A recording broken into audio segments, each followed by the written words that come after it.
Ողջույն, ես Հայկուհին եմ Team2B-ից։ Բարի գալուստ մեր YouTube-յան ալիք։ Այսօր ես խոսելու եմ այն մասին, թե ինչպես կարող եք ավելացնել, խմբագրել եւ պահպանել ֆայլեր Team2B հարթակում։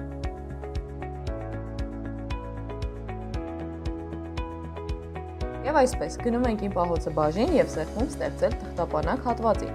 Այնուհետև թղթապանակի ներսում փաստաթուղթ ավելացնելու համար սեղմում ենք ստեղծել ֆայլ բաժնի վրա եւ ընտրում համապատասխան փաստաթուղթը։ Նաև կարող եք ստեղծել on-line ֆայլ Google Docs-ի միջոցով, կատարելով համապատասխան կարգավորումներ։ Ֆայլը պահպանելու համար վերջում չմոռանաք սեղմել հիշել կոճակի վրա։ Ֆայլի օֆլայն խմբագրության համար նախ եւ առաջ անհրաժեշտ է ներբեռնել Bittrex հավելվածը եւ մուտք գործել այնտեղ։ Այնուհետև բացում ենք ֆայլը, սեղմում խմբագրել հատվածի տարբերակները, ընտրում համակարգչային հավելվածներ բաժինը եւ սկսում խմբագրական աշխատանքները։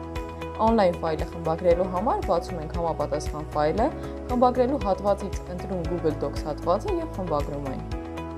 Շնորհակալություն դիտման համար։ Չմոռանաք բաժանորդագրվել մեր ալիքին եւ սեղմել զանգակը։ Մինչ նոր հանդիպում։